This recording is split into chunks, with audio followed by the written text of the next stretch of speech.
John O'Donohue was, the late John O'Donohue was a poet, a retired Catholic priest, and a great promoter of Celtic spirituality.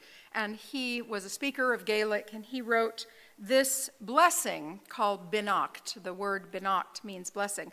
And I'll give you one more word that shows up in the poem. Currach, C-U-R-R-A-C-H, is a boat made of canvas and wood. And so this word appears in here. Beannacht. On the day when the weight deadens on your shoulders and you stumble, may the clay dance beneath you. And when your eyes freeze behind the gray window and the ghost of loss gets into you, may a flock of colors, indigo, red, green, and azure blue, come to awaken in you a meadow of delight. When the canvas frays in the currach of thought, and a stain of ocean blackens beneath you, may there come across the waters a path of yellow moonlight to bring you safely home. May the nourishment of the earth be yours. May the clarity of light be yours. May the fluency of the ocean be yours. May the protection of the ancestors be yours. And so may a slow wind work these words of love around you, an invisible cloak to mind your life. I love this poem. It was shared with me at a difficult moment in my life. And our theme this month is delight. But this poem, this blessing, is not so much about delight. It's about grief and the possibility of healing from grief. Sometimes I have thought of grief and delight as two ends of a spectrum. But more these days, I think of them as two particularly salient points on the intricate interior web of our inner life. Grief, I just love that I'm going to have this stereo and I'm going to work around it. Grief and relief not as ends of a spectrum, but as two particularly salient points on, and maybe loud points on the web of our inner life. Both can be loud at times. When grief is loud, it may be a deafening silence. Grief may feel like a loud, deafening silence. It may be a deep, ringing gong. And delight, which sometimes to me feels a little frothy. The word delight, I'm delighted. Feels a little frothy. But delight it can have a little substance to it. And its bell sound in my head is a lighter, tinkling peal of bells. There's so much delight to be found, and my thought is that the more we cultivate delight, the more we can build a bulwark against despair when it shows up, so that despair doesn't swamp us over. Despair will come because we are human. Despair will come, but delight will also come because we are human, and we can cultivate that delight. Kendall Gibbons was the minister here at First Unitarian Society from 1998 to 2012, and she was one of my teachers when I was in seminary. Her words ring in my head often, sometimes like a gong, sometimes like a tinkling bell. Kendall was a wise, wise woman. She wrote this about spiritual maturity.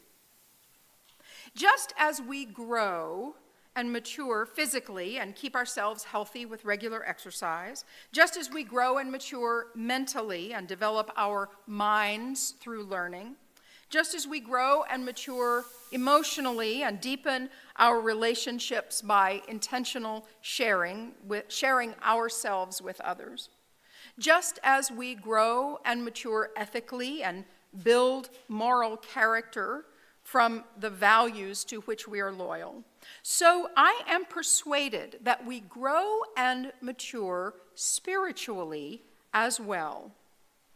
Religious community exists to hold out the possibility and the importance of that inner ripening, to suggest that our humanity is most fully realized as we become more spiritually mature. I'm going to read this last part again. Religious community, this congregational community that we share, where we come and we work out our ethical lives, we work out our challenges, we hold each other up in our joys and our sorrows, we raise our children together, we inculcate them with the values that we hold dear, we decide how we want to act out in the world, how we want to show up in the world for justice. Religious community exists to hold out the possibility and the importance of inner ripening, to suggest that our humanity is most fully realized as we become more spiritually mature. One of the questions that we ask nowadays in our new member pathway to membership is, when you join this congregation, how do you imagine your life may be different 10 years down the line? And how do you imagine the congregation may be different 10 years down the line? Now, some of you have been around quite a while. And our congregation is richer and stronger because of your long-time commitment, showing up Sunday after Sunday, showing up to board meeting after board meeting, God bless you, showing up for the work of the congregation, to play music on Sundays, to run the soundboard, to work in the back, to feed us meals downstairs in the kitchen, to run the auction, to do all of the things that need doing in the congregation. And by doing that, doing it ethically and doing it as love is the spirit of this place, this is what we create together. When I ask that question, how do you imagine that your life may be different after you've been here for 10 years or so? It's hard to imagine what life will be like in 10 years. And some of the things that I can imagine are maybe not so pleasant. It'll be hotter, it'll be, as we navigate our way through the apocalypse, things will become more difficult for more people. But we will be here, we hope, we will be here together, creating this community that we hold dear together. But I also want to know, what do we imagine that our internal life will be like? How will I have grown in that inner ripening? So you may think back 10 years and think, how have I grown spiritually? I'm using those two things interchangeably, inner ripening or spiritually. If you don't care for that word, please don't get hung up on it. How have you grown? How have you matured and become more adept at navigating the difficulty of the world? I think a promise of spiritual maturity or inner ripening is to become more adept at managing the difficulty of the world, or finding both an inner softness so I don't have to lash out, but also my own strength.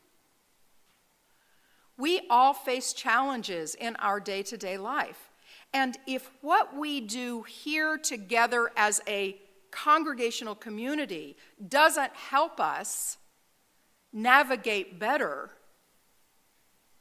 then we're just a social club, right? So that's my question to you, is an invitation to think about how have you grown in that inner ripening, and what work do you have yet to do?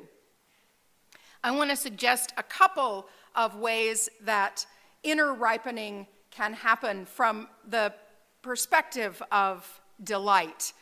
And some of it takes some work. One of the ways that inner ripening happens is through the work of therapy. Some of you have heard me say, I would no more go without seeing my therapist than I would without brushing my teeth.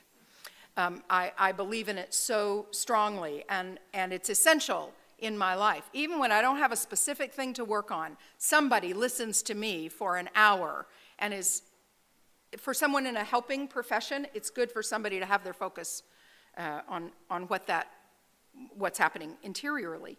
But I think we can all benefit from therapeutic conversations. And I'll just say parenthetically that we're renewing, at First Unitarian Society, we're renewing our connection to Mental Health Connect, which is a citywide organization that helps people get connected to therapy. And if you are looking for or think you need to connect with therapy, there are ways that we can do so, and I would be glad to be a resource, and others in the congregation will do so as well. It's a lot of work. Whew! Therapy can be a lot of work. But the payoff is great, and delight is available on the other side of the hard work. When you see, I may be able to handle that situation that used to baffle me, or I may be able to not beat myself up because I did not handle it the way I wanted to. That's no small thing. Delight is available there. The other thing I want to speak about is joy spotting. Joy spotting.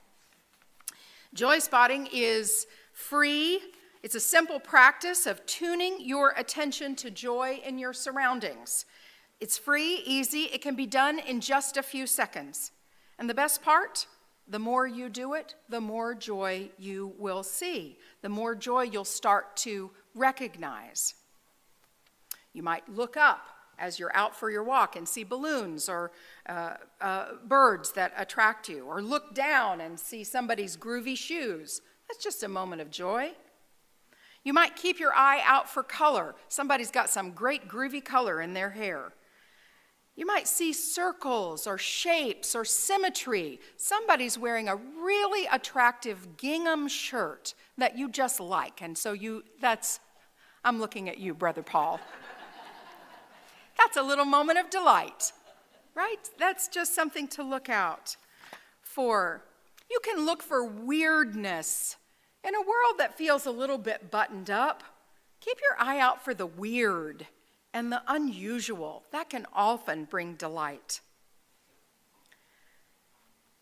Seeing with all your senses. What feels good to your hand or smells good to your nose, or what do you hear? Oh, the delight this morning, Yura, of your music.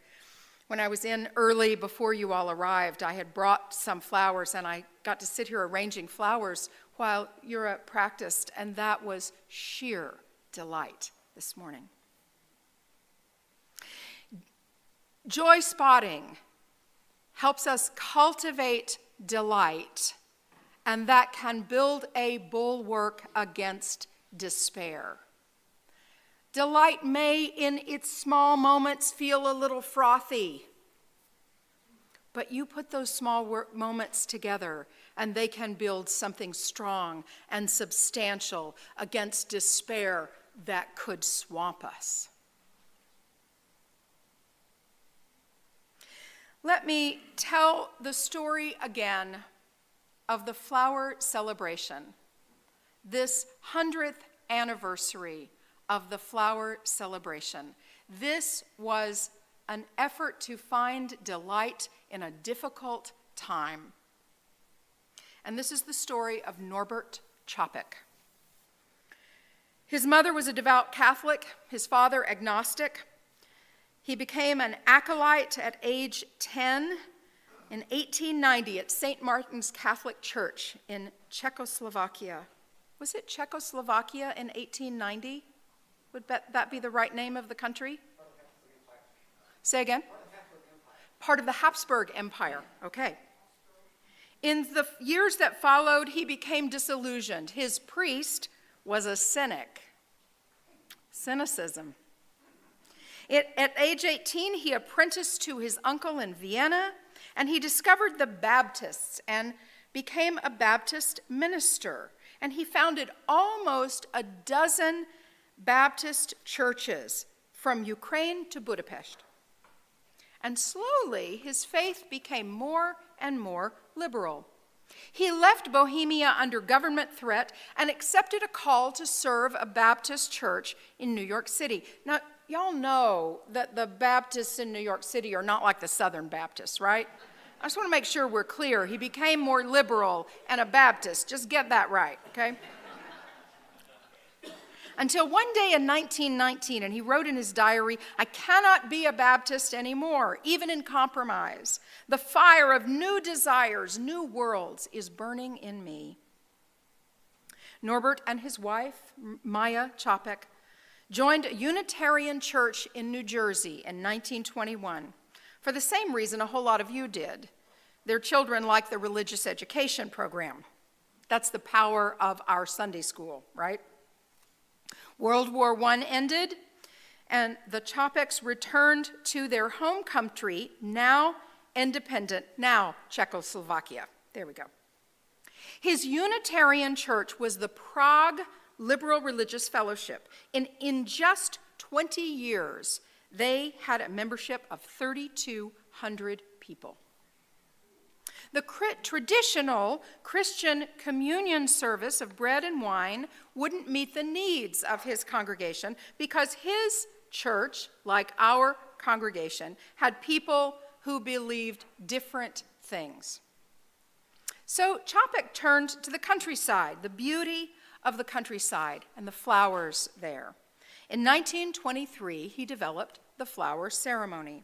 He asked his congregants to bring a flower to a Sunday service from their gardens or the field or the roadside, and he invited each person to place their flowers in a vase. And there was the church community, no less unique for being united. Following the service, each person could take a flower from the vase, a different one than the one they brought. Now, Čapek was a visionary minister with a church ahead of its time, a bold congregation, a congregation thinking beyond its doors, beyond what it thought was possible. It was a congregation willing to take risks, to make tough decisions, to bear disappointments, to build a new way. That's like this place. That was Čapek's church. For this, the Gestapo arrested him in 1942. The Nazis accused Čapek of listening to foreign broadcasts and sent him to the Dachau concentration camp. Even in starvation and torture, he held a flower ceremony with his fellow prisoners, finding whatever flowers they could among the weeds of the camp. They testified to a beauty larger than themselves and a love that would outlive them. The Nazis killed Norbert Čapek, but his spirit, courage, and commitment live on to this day. These qualities have passed on to us now to make them real. His wife, Maya, brought the flower ceremony to the Unitarian Church in Cambridge, Massachusetts in 1940. And at the end of our service today, as Yura plays her final song, it'll be a little while, you are invited to come up and take a flower, even if you didn't bring one. We've got extras. And we're not creating some kind of historical reenactment, something over and done, but an affirmation of our continuity with generations of struggle over ever-widening liberty. This flower ceremony, as beautiful as it is not a diversion from ugly reality, but a gentle fierceness which proclaims that in the midst of sinister days, there will always be the light of beauty. We're not here to recall something that happened, but to remember something that is happening, to remember, to put it back together again. And in that remembering, may we put ourselves back together again, a part of this community, to find delight, to find our delight, to cultivate delight as a part of inner ripening, that I may learn from you how you cultivate delight and participate in that inner ripening. What flower do you grow? What flower do you bring? And that you may learn that from me as well. Today we celebrate this ritual with solemnity and joy. And I will say what I should have said at the beginning, that many of these words in this story are written by Teresa and David Schwartz. With that,